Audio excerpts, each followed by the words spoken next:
తెలుగు రాష్ట్రాల రాజకీయాల్లో ఇప్పుడు ఎక్కడ చూసినా కూడా ఒకటే చర్చ. ఆంధ్రప్రదేశ్ కూటమి ప్రభుత్వంలో అంతర్గతంగా ఏదో పెద్ద మార్పు జరగబోతుందా కొద్ది రోజుల్లో?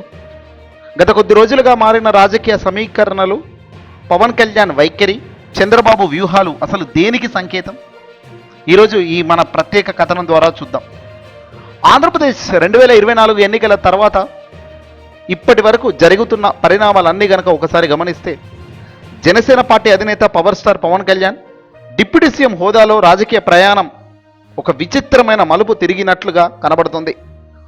ఒకప్పుడు మార్పు మార్పు మార్పు అంటూ మార్పు కోసం ప్రయత్నించడం, ప్రశ్నించడం, ప్రజల పక్షాన నిలబడడం కోసం రాజకీయాలకు వచ్చానని చెప్తున్న పవన్ కళ్యాణ్ గారు ఇప్పుడు మాత్రం కూటమి రాజకీయంలో తన సొంత ఉనికినే ప్రశ్నార్థకంలో నెట్టేసుకుంటున్నారా అంటే ఖచ్చితంగా అవును అనే సమాధానం వస్తుంది.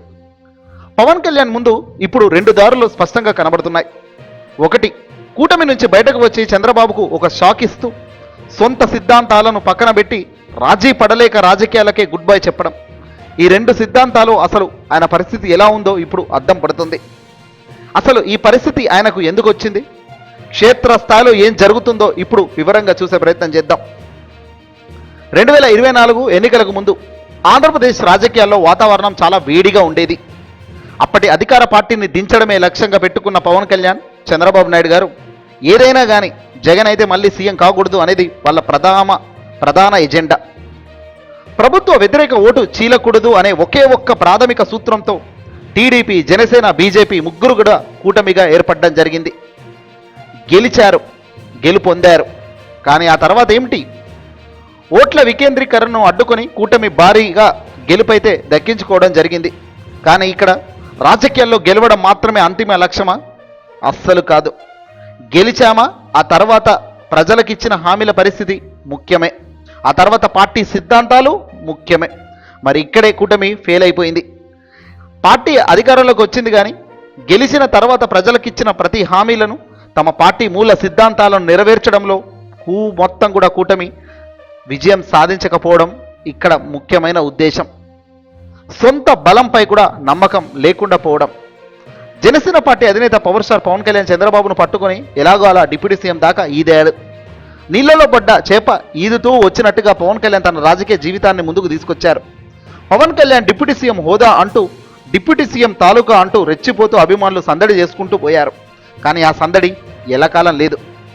పవన్ కళ్యాణ్ పదే పదే మేము కలిసే ఉంటాం అంటూ, కూటమిగానే ముందుకు వెళ్తామంటూ పదే పదే వ్యాఖ్యానించడం ఒక్కసారిగా అందరి గుండెల్లో రాడ్డును దింపింది. సొంతంగా ఎదిగే శక్తి ఎందుకు లేదు అని ఆలోచించడం లేదు. సొంతంగా పోటీ చేసి సొంత బలం మీద గెలిచే రాజకీయ సమర్థత తమకు లేదా అనే అనుమానం స్వయంగా ఆయన మాటల్లోనే ఇక్కడ కనబడింది. ఏ రాజకీయ నాయకుడినైనా లేదా ఏ పార్టీకైనా తమను తాము నిరూపించుకోవడానికి ఒక బలమైన అవకాశం వచ్చినప్పుడు దాన్ని యూటిలైజ్ చేసుకొని ముందుకెళ్తారు. పవన్ కళ్యాణ్కు అంత పెద్ద అవకాశం వచ్చినప్పటికీ ఆయన తన పార్టీని స్వతంత్ర శక్తిగా తీర్చిదిద్దకుండా కేవలం కూటమిపై ఎందుకు ఆధారపడుతున్నారనేదే ఇక్కడ అందరి నోట వినబడుతున్న పెద్ద ప్రశ్న. జనసేన పార్టీకి సంబంధించి లోపల అంతర్గత చర్చ కూడా అదే.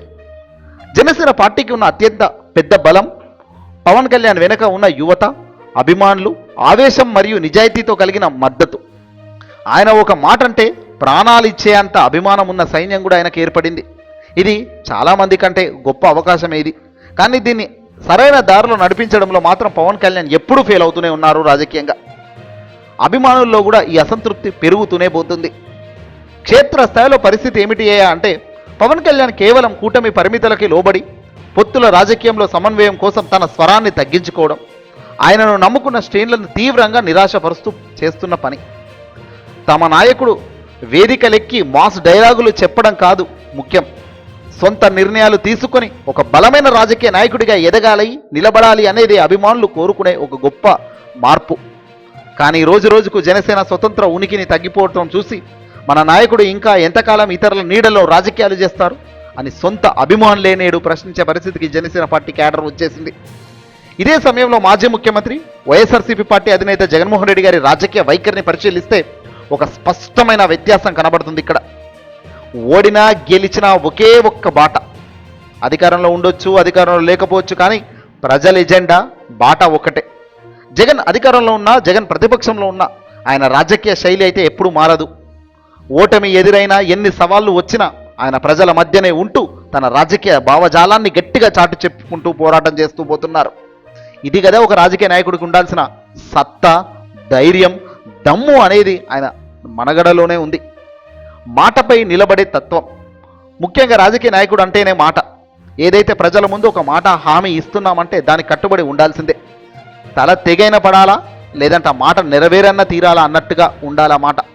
అలాంటి మాటలు బలం లేనప్పుడు, ఫేక్ మాటలు మాట్లాడినప్పుడు, ఎన్నికల ముందు ఓ మాదిరి, ఎన్నికల తర్వాత ఇంకో మాదిరిగా ప్లేట్ ఫిరాయించే మాటలు మాట్లాడితే మొదటికే మోసం వస్తుంది. ఇప్పుడు కూటమికి జరిగింది అదే.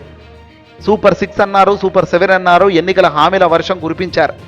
జగన్ కన్నా ఎక్కువ సంక్షేమ పథకాలు ఇస్తాము, చూడండి ఎలా పంచుతామో డబ్బు అన్నారు. కట్ చేస్తే అప్పులు పీక్స్, పంచుడు జీరో. జగన్మోహన్ రెడ్డి గారి నిర్ణయాల పట్ల, ఆయన మాట్లాడే మాటల పట్ల శత్రువులకు కూడా ఒక రకమైన భయం, ఒక రకమైన గౌరవం కూడా ఉన్నాయి. ఈ మనిషి అనుకుంటే పట్టు వదలడురా బాబు, మంచి పట్టున్న మనిషి మొండివాడు అనే రాజకీయ వర్గాల్లో టాక్. స్పష్టత ఉన్న రాజకీయ నాయకుడిని చూస్తే ఎవరికైనా వణుకాల్సిందే.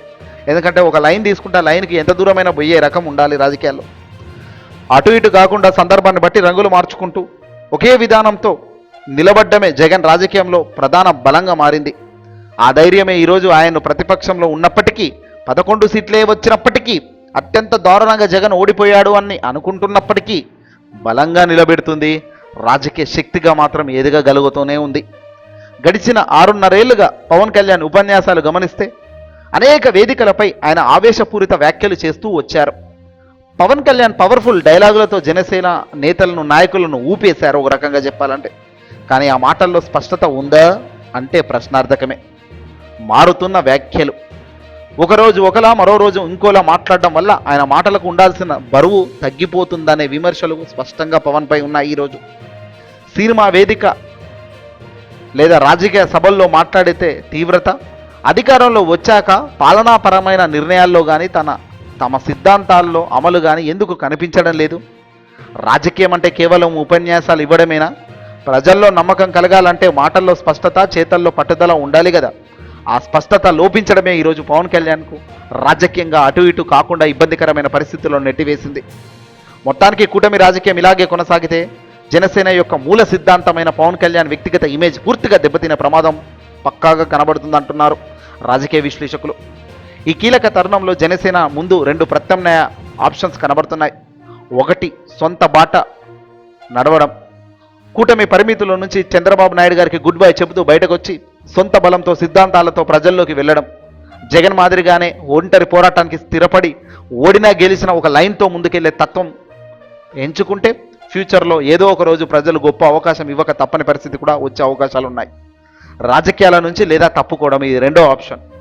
ఇలా చేసే పరిస్థితి లేనప్పుడు, రాజకీయాల్లో సరైన విధంగా సరైన నిర్ణయాలు తీసుకునే శక్తి లేనప్పుడు ఖచ్చితంగా సొంత ఉనికిని కోల్పోయి నిరంతరం రాజీ పడుతూ రాజకీయాలు చేయడం కంటే గౌరవప్రదంగా రాజకీయాలకు గుడ్ బై చెప్పి మళ్ళీ సినిమాలకే పరిమితం కావడం.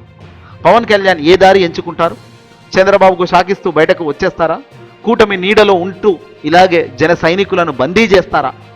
ఈ రాబోయే రోజుల్లో ఏపీ రాజకీయాల్లో ఎలాంటి మార్పులకు శ్రీకారం చుడుతుందనేది ఇప్పుడు సంచలన అంశం. చూద్దాం ఏం జరుగుతుందనేది. ఏదేమైనా రాజీ లేని పోరాటం ముందు రాజు ఎప్పుడైనా గెలిచే తీరుతాడు తప్ప రాజీ పడుతూ పోతే రాజెప్పుడు రాజులాగా గెలిచే పరిస్థితి ఉండదు. ఈ వీడియోని అసలు ఎక్కువ షేర్ చేయండి.